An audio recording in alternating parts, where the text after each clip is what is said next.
Proverbs 18:24 says, "A man who has friends must himself be friendly." But how do you do that? Author Donna Carter explains how to develop strong, long-lasting, toxic relationships with others based on God's Word. Donna is an international women's speaker and teacher and the author of Friend Me. Welcome to Harvest, Donna. Thanks so much for having me. Wow, you have a really interesting background and well-traveled. We were talking before the break about your work there and traveling to Haiti during the earthquake. You're a pastor's wife, so I know that's a full-time job plus 8 hours, additional 8 hours. Well, I should say a nonstop job. Talk to me about your background and what led you to the point of working through relationships and wanting people to have outstanding friendships. Right. Well, I actually didn't start out to write a book on this. Okay. I started out writing in a journal because I was grieving the loss of my dearest childhood friend. I was recalling the memories of, how we met in 5th grade, of praying together at my bedroom window that her mom would buy the house across the street from ours that was up for sale instead of moving to a different city, and God answering that prayer in an amazing way. Of standing up with each other at each other's weddings just a month apart. And then of a scene hours before she died where I had been studying the life of David and wanted to make a promise to her that Jonathan asked David to make, that after she was gone I would care for her family.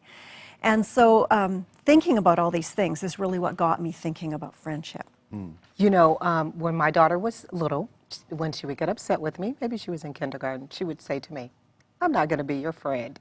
And how often do kids say that? But that's those are the strongest words that they can come up with to kind of describe how they're feeling. And, as an adult, there are times when I want to say to someone, "I'm not going to be your friend." And there are times we need to say that to people. So how do we go about developing good friendships? It was important enough for God to mention it in His Word, in Proverbs 18:24. There's so many other hefty situations or problems that you could look for in the Bible, but yet God takes time out in His Word to talk about friendships. How do we go about developing them? Well, first of all, you have to know what you're looking for. Okay. And so I think you need to set out to look for people who you have affinity with, you have some common passions in life, and obviously the deeper those passions, the more central they are to the core of your being, the deeper the friendship is going to be. So, a passion for mutual shoe shopping is a lot of fun, but a passion for, ending homelessness is a lot more of an insight into who a person is. So sometimes finding a great friend, you look for that initial click, that initial affinity, but then you start asking good questions like, what kind of films really touch you deeply? What are you reading these days? Things that get you thinking about not just what that person does on a day-to-day basis, but what that person really cares about. Now you also mentioned about maybe the costs or the risk involved with friendship as well, the emotional risks that are involved. What is it that we must be willing to say give up or give into or give over when it comes to establishing good, lasting friendships? Right. I think we're very, very fearful of really letting ourselves be truly known. We really only have one self, and if you reject the one self I have nothing left to offer you. And so the risk in friendship is being willing to take off our masks and allow ourselves to be truly known. That's the first thing. I think the second thing is the risk of being rejected. If I confront you because I see something in your life that's doing damage either to you or to me, and the biblical thing to do in that situation would be to confront, to speak the truth in love, then I'm risking that you may not want to be my friend anymore. You might want to defriend me, which, by the way, is the word of the year, apparently. Right, because of social media. Right. You also talk about screen time versus FaceTime. Describe those two. Well, screen time, of course, is our obsession with social media.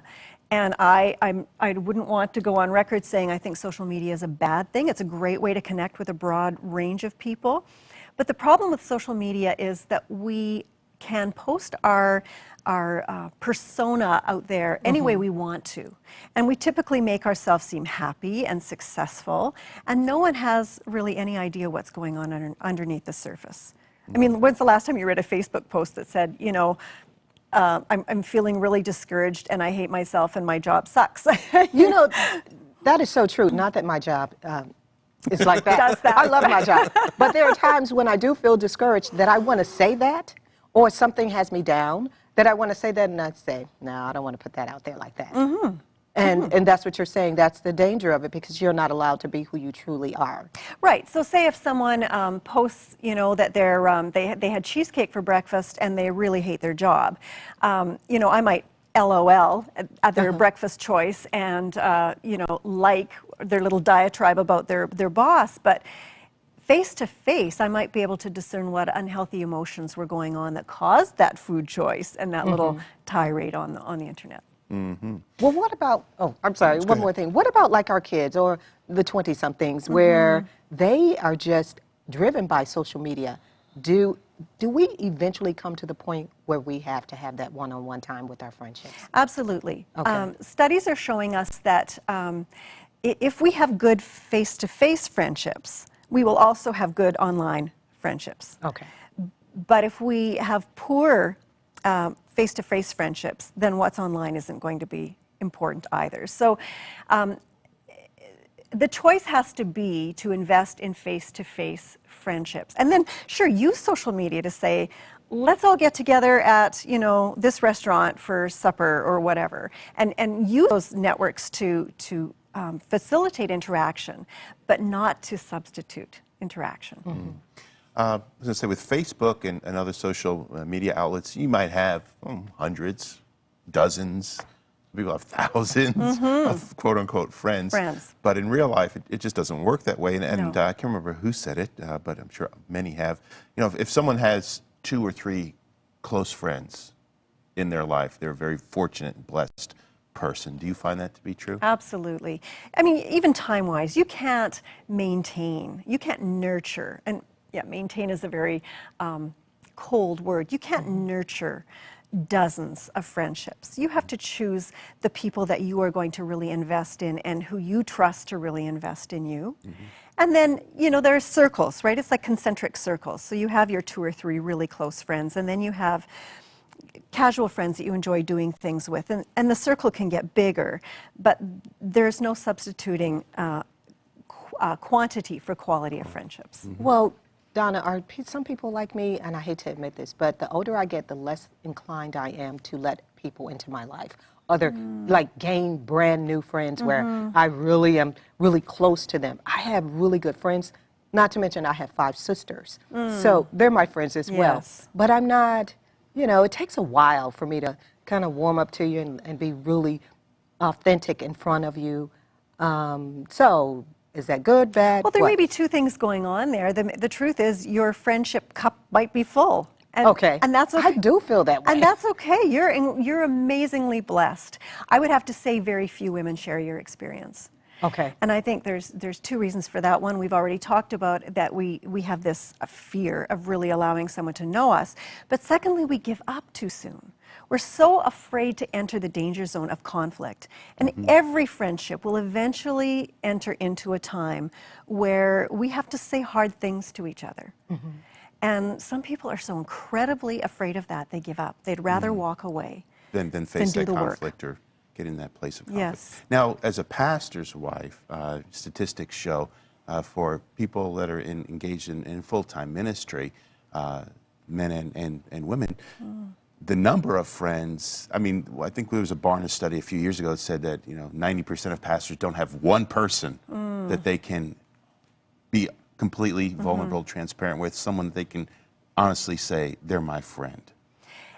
I think pastors are especially vulnerable because sometimes the people that you, if they're within your church or your ministry circle, the people that you are going to bare your heart to could potentially end up being on a board who might decide to fire you one day, or could be Could compromise your position or absolutely let your dirty laundry so that out is to air. dangerous. So I really encourage clergy families to find great friendships outside their own church.